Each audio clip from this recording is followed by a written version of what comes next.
The morning after a beautiful lakeside wedding, gas station surveillance video captures a man in wet clothes walking in and up to the counter. He's there not to fill up, he's there to fess up. Our 911 center received an incoming call from a gas station attendant that said there was a young man that wanted to speak to police. Hello? Yes. I'd like to report a murder, please. A murder? Yeah. Okay. The man making the shocking claim? What is your name? Brian Cooper.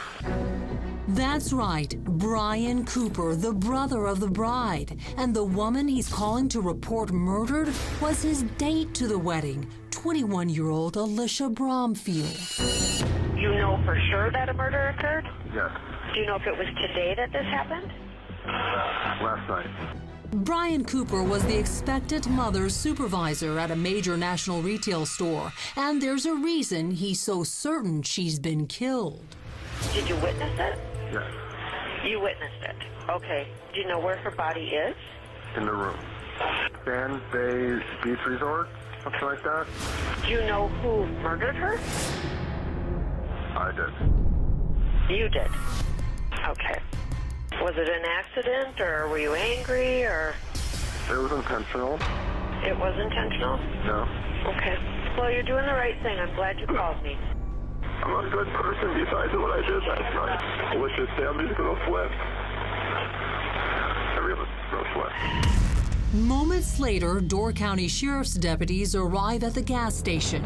I see the police. Hey, right there. Don't move. You have any weapons on you? No. Okay. 36-year-old Brian Cooper is taken into custody, then down to the station. Door County Sheriff's investigator Mark Winkle learns of the bizarre 911 call and immediately heads over to the resort. What did you see? Describe as you walk in. When I arrived, after opening the door, I could see a female decedent in her 20s. She was laying on the floor. She was nude, but did have a blanket covering her up to about her chest, and her head was on a pillow, and obviously deceased, but it just appeared as if she was resting. A little closer examination of the body, you could see that there were injuries, bruising, scratch marks. While the ghastly crime scene is processed, Winkle heads to the station to interview Brian Cooper. On your way back to the ranch, to the sheriff's department, what's going on in your mind and what do you know you have to do? Well, I know that there's a lot of pieces to this puzzle that has to be put together. I know that I have to develop a rapport with Brian Cooper, and I need to extract or get as much information as I can from him voluntarily.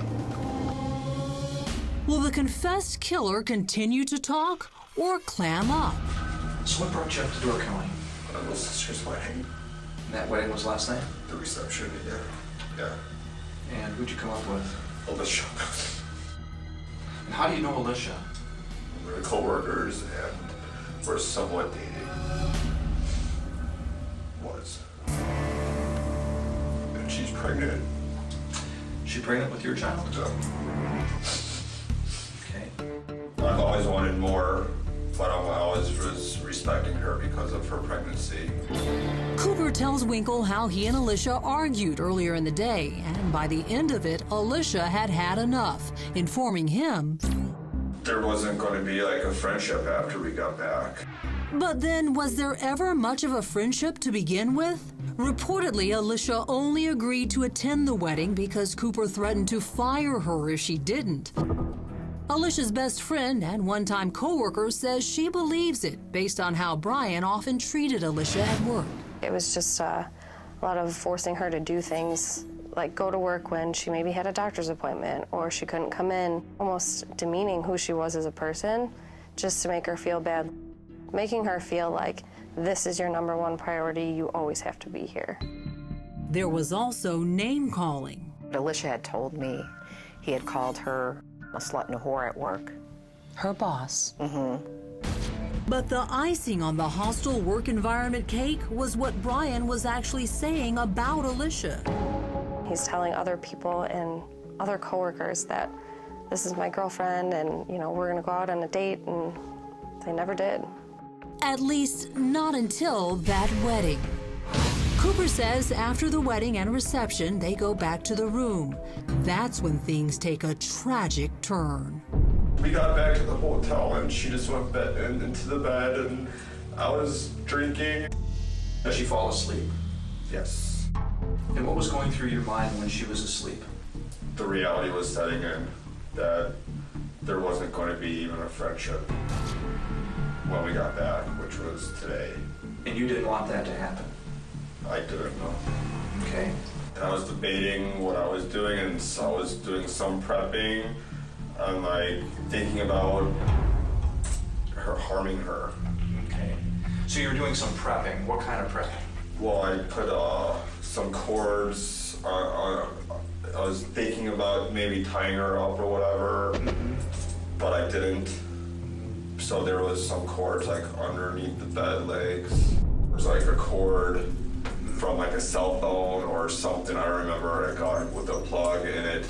Maybe it was from my computer, or I don't remember exactly what it was. Yeah, There's like a white one and a black one. Right.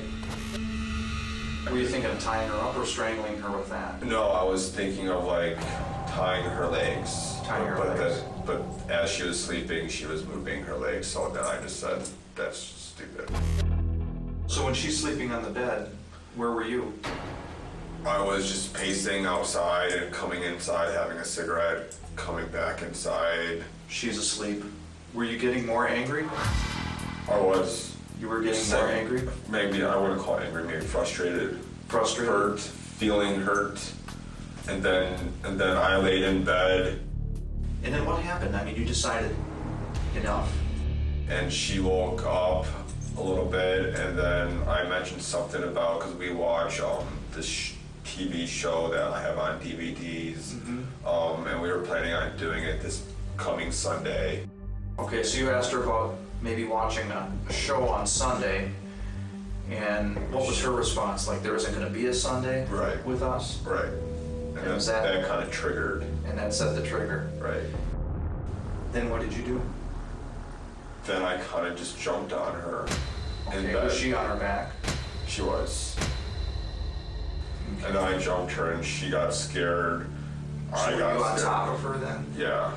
And you kind of straddled over her Yeah. And then I just started strangling her with your hands? with my hands. And what did she do? Did you fight back? She did fight back, and then she was yelling about the baby. They don't do it to me because of the baby.